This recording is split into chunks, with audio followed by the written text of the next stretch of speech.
24th question. Explain the importance of public finance.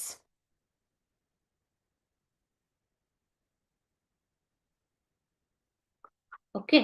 The government manages public finance according to fiscal policy, keeping in mind the progress of the nation.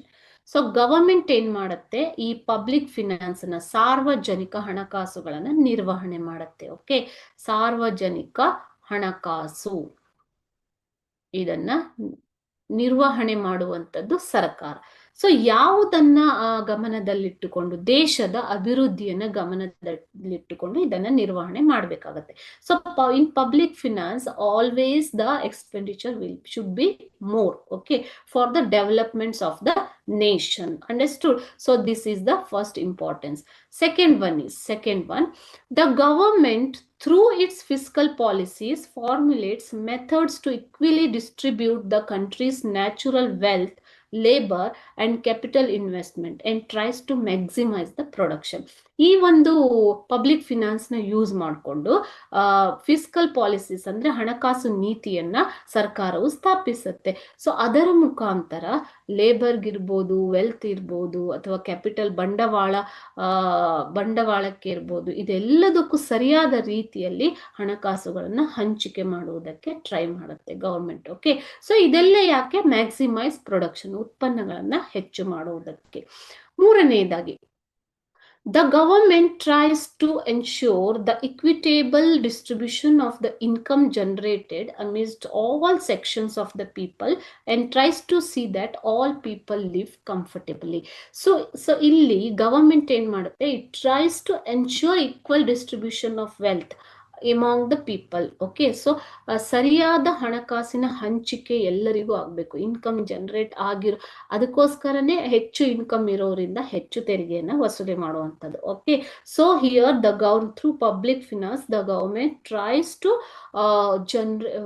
distribute the income generated amidst all sections of the rich, poor or middle class, everyone. Okay, to distribute all sections of the people and tries to see that all people live comfortably. ಎಲ್ಲರೂ ಸರಿಯಾಗಿ comfortable ಆಗಿ ಜೀವನ ನಡೆಸುವಂತೆ ಸರ್ಕಾರ ನೋಡಿಕೊಳ್ಳುತ್ತೆ. Okay, fourth one, the government policies enhances the public expenditure in priority areas like agriculture, small scale industries and basic infrastructure. The government policies enhances the public in expenditure in priority areas. So ಈ public expenditure ನ government ಏನ್ ಮಾಡುತ್ತೆ, increase ಮಾಡುತ್ತೆ. ಎಲ್ಲಿ ಅಂತಂದ್ರೆ ಎಲ್ಲಿ ಪ್ರಾಮುಖ್ಯವಾಗಿ ಬೇಕೋ ಅಂತ ಏರಿಯಾಗಳಲ್ಲಿ, ಲೈಕ್ ಅಗ್ರಿಕಲ್ಚರ್ ಇರ್ಬೋದು, ಕೃಷಿ ಇರ್ಬೋದು, ಸಣ್ಣ ಕೈಗಾರಿಕೆಗಳಿರ್ಬೋದು, ಇದರಿಂದ ದೇಶದ ಅಭಿವೃದ್ಧಿ ಹೆಚ್ಚಾಗತ್ತೆ ಅಲ್ವಾ. ಸೊ ಈ ಎಲ್ಲ ಕ್ಷೇತ್ರಗಳಿಗೆ ಆನ್ ಪ್ರಯಾರಿಟಿ ಬೇಸಿಸ್ ಗವರ್ಮೆಂಟ್ ಹಂಚಿಕೆ ಮಾಡುತ್ತೆ.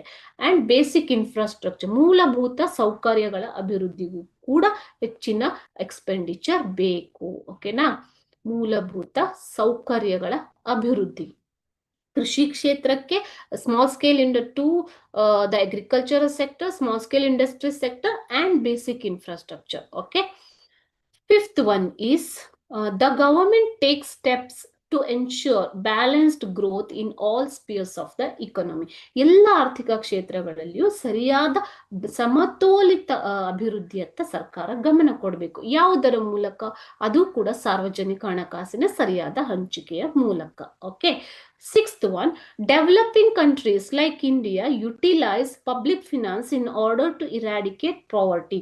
ಸೊ ಅಭಿವೃದ್ಧಿ ಹೊಂದುತ್ತಿರುವ ರಾಷ್ಟ್ರಗಳಾದ ಭಾರತ ಮತ್ತು ಇನ್ನು ಅನೇಕ ರಾಷ್ಟ್ರಗಳು ಈ ಸಾರ್ವಜನಿಕ ಹಣಕಾಸುಗಳನ್ನ ಬಡತನ ನಿರ್ಮೂಲನೆಗೆ ಬಳಸಿಕೊಳ್ತವೆ. ಅಂಡ್ ಅನ್ಎಂಪ್ಲಾಯ್ಮೆಂಟ್, ನಿರುದ್ಯೋಗ ನಿರ್ಮೂಲನೆಗೆ, ಮತ್ತು to regulate financial upheavals and commodity prices. Okay, so these are the importance of public finance.